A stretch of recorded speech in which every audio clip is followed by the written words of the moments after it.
Je suis à l'angle du palais de justice et du tribunal de Marseille. Tribunal civil, tribunal du commerce. On remarque que la justice ici est armée d'une massue. Alors il est difficile de trouver un endroit moins kafkaïen à Marseille. Kafka est né en ce 3 juillet 1883, il a donc 142 ans. Alors je me dirige vers le tribunal. Alors Kafka, bien sûr, est né à Józefów, le quartier juif de Prague. Je reviendrai dans quelques instants sur sa judéité. Alors c'est facile d'insister sans cesse sur le fait que Kafka était tchèque. Moi je veux bien. Bon, il était avant tout pragois. Il écrivait à l'âge de 19 ans à un ami « Prague ne me lâche pas, la petite mère a des griffes ». Enfin, il est quand même né sous l'Empire austro-hongrois, donc Kafka, au lieu d'être tchèque, est plutôt austro-hongrois. Et lui-même, par ailleurs, insistait sur, j'allais dire, sur sa non-tchéquité, puisque il s'estimait lui-même comme membre de Deutsche Böhmen, c'est-à-dire la Bohème allemande.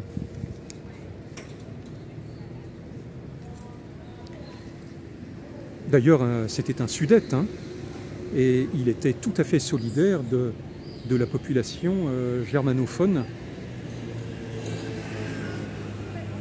de cette partie de l'Empire austro-hongrois. Alors bien sûr, Prague était absolument fondamental.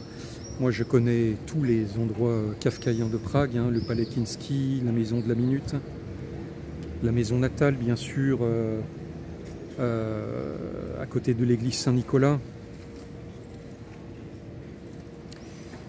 la rue des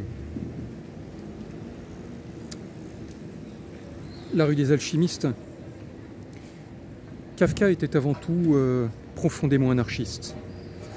Comme Rabelais, il a commencé avec le théâtre yiddish Levi, sur lequel il a écrit, bien sûr, notamment dans les préparatifs de noces à la campagne,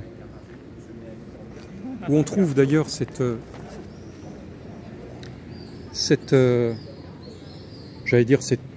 aphorisme.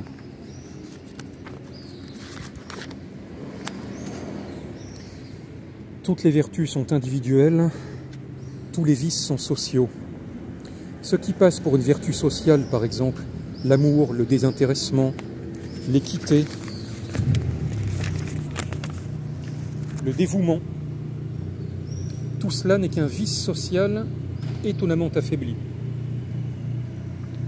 Alors qu'est-ce que ça veut dire anarchiste aux yeux de Kafka? Eh bien, Kafka était profondément seul, il éprouvait une terrible solitude face à tous les pouvoirs. Le pouvoir de la bureaucratie, bien sûr, sur lequel on insiste trop. On fait même de Kafka un préfigurateur du pouvoir totalitaire du nazisme. Bon, moi je veux bien, c'est vrai qu'il a eu 3 sœurs mortes en camp. Ceci dit, c'est la bureaucratie totalitaire dont il parlait. Il n'y a que le tribunal du commerce et civil à Marseille pour faire un lien, une équivalence, comme vous le voyez en ce moment, entre la justice et le svastika, entre la justice et le nazisme. Bien sûr, ce n'était pas le cas de Kafka. Ce genre de considération anhistorique n'a absolument aucun intérêt. Kafka était opposé, bien sûr, au pouvoir du père, au pouvoir de la famille, c'est ce que montre le plus la métamorphose, au pouvoir de la femme, ça c'est extrêmement important, la solitude de Kafka face au pouvoir de la femme. Dans la lettre au père, il écrit « Je suis de toute évidence spirituellement inepte au mariage ». Toutes les femmes, disons, les femmes qui sont amoureuses du personnage principal des romans de Kafka sont toutes des traîtresses. On peut penser à Lénie, l'aide de l'oncle de Joseph K. dans Le Procès, merveilleusement incarné par Romy Schneider chez Orson Welles. On peut penser à la cuisinière en chef de l'Hôtel Occidental dans L'Amérique.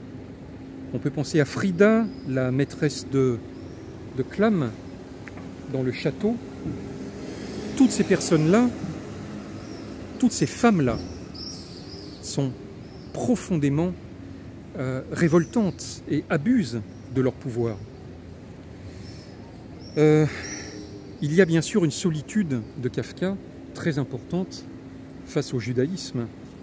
Voir le texte très connu Chacals et Arabes, bien sûr.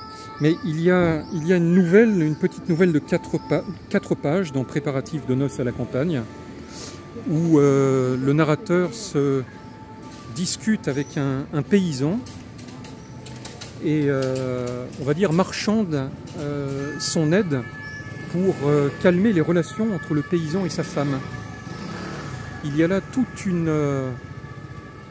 narration symbolique extrêmement puissante face à la mission du judaïsme chez les Goïs, une narration symbolique puissante et bien sûr extrêmement ambiguë. Non, ce n'est pas parce que Kafka envisageait de se rendre en Palestine avec Dora Diamant à la fin de sa vie qu'il était sioniste, évidemment. Il n'y a pas plus anti-sioniste que Franz Kafka. Et enfin, je dirais, le grand combat, sa grande solitude face à soi. Ce qui est peut-être le combat le plus important, je rappelle cette phrase fondamentale dans ses méditations sur le péché, la souffrance, l'espoir et le vrai chemin, dans le combat entre toi et le monde, seconde le monde. Voilà, quelques autres petites phrases importantes dans Préparatifs de noces à la campagne que je lance comme ça. Une considération sur le noyau dur intrinsèque à l'homme qui me touche beaucoup. Théoriquement, il existe une possibilité de bonheur parfait, croire à ce qu'il y a d'indestructible en soi et ne pas s'efforcer de l'atteindre. La vie est une perpétuelle distraction qui ne vous laisse même pas prendre conscience de ce dont elle distrait. Le Messie ne viendra que lorsqu'il ne sera plus nécessaire. Et bien sûr, cet aphorisme élu par Abellio, nous creusons la fosse de Babel. Je vais terminer par une petite phrase, ou tout du moins un petit paragraphe, dans lequel Kafka se dévoile apocalyptiquement.